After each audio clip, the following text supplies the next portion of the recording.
Le projet initial, il avait 1, 2, 3, 4, 5 couples.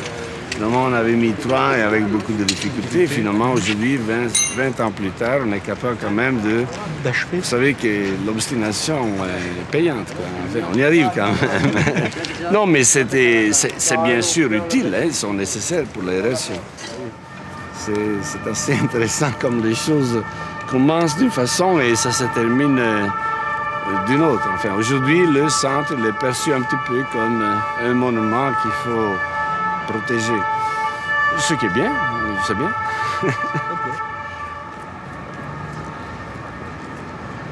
En 1997, Renzo Piano suit l'achèvement du musée Brancusi et des travaux sur la piazza. Pendant 2 ans encore, jusqu'au 1er janvier de l'an 2000, le centre Pompidou est en partie fermé au public pour rénovation intérieure. Rideau sur le premier acte de la vie de cette place. Je n'ai jamais su très bien ce que j'y ai fait. J'y ai bricolé, pardonnez-moi du terme, je suis un bricoleur. Alors, mesdames, messieurs, regarde bien, mes chéris, maintenant, regardez bien les enfants. Oh, ta gueule. On entend le vent. Bon, il y a Riboul qui est là-bas, et puis des fois là-bas, j'aime baisse. Mais tous les anciens copains sont partis. Hein. Il y en a qui ont disparu, il y en a qui sont... Il y a Gilbert qui est en Allemagne. Ah ben bien sûr, on se connaît tous ici. Les anciens n'ont plus. J'avais voulu qu'il y ait des jeunes qui viennent faire des spectacles. Mais... Bonjour, monsieur, ça va? Eh, ça va. Ça, c'est des personnes qui me connaissent qui viennent. Il y a 2, 3 saltimbanques, mais vraiment, on n'est plus très nombreux. C'est un peu la fin. Il reste vraiment quelques dinosaures en voie de disparition, hein, dont je fais partie. Vous savez, c'est pas comme il y a 15 ans, 20 ans maintenant. La rue n'est plus celle d'il y a 20 ans. Il y a une dureté des temps, on peut dire.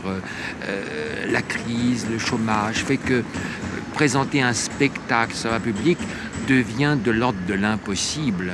Je ne dis pas qu'il y a 20 ans c'était possible, ça a toujours été difficile, mais aujourd'hui il y a des obstacles majeurs. Et je dirais que moi, par rapport à ma pratique, j'ai une concurrente infernale que j'ai envie de lui tordre le cou, c'est la misère. La misère sociale. Ah oui, on est les premiers, puisque les gens ils mettent dans notre chapeau. Mais comme il y en a 10 000 ou 100 000 dans Paris qui font aussi la Manche, mais sans produire de spectacle, donc ça s'en ressent. Hein. Il y a un phénomène de misère déplorable ici à Paris, puisque c'est concentré un peu sur les grandes villes.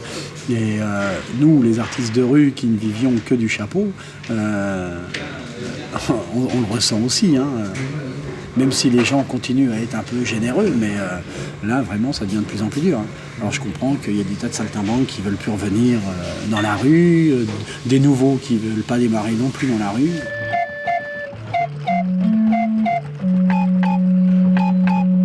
C'est pourquoi vous êtes resté là tout le temps, quoi. Parce que c'était cet attachement. J'aimerais que vous regardiez avec l'œil de votre caméra l'espace qui nous entoure. Mais oui, un attachement. Un attachement. Un attachement au point tel que dans la fidélité, on y trouve quelque chose de la liberté et non pas de l'aliénation. Moi, aujourd'hui, je suis en train de faire ce qu'on appelle Je profite d'ailleurs de ce moment des 20 ans pour relever l'angle que j'ai posé ici il y a 20 ans pour repartir ailleurs. Hein. Mais oui, j'y ai trouvé ma liberté dans cet attachement. Je ne saisis pas tout à fait ce que je vous raconte là, mais il me semble que ça n'a aucune importance, mais je le dis, je souligne. Quelques mots à l'adresse de Georges Pompidou, moi au niveau de la dette que j'ai envers lui, et comme il a été professeur, j'aimerais aussi laisser parler quelqu'un. Et c'est pas n'importe qui, c'est Saint John Perse. Honneur au prince sous son nom. La condition de l'homme est obscure, et quelques-uns témoignent d'excellence. Au soir de grande sécheresse sur la terre, j'ai entendu parler de toi de ce côté du monde, Et la louange n'était point maigre.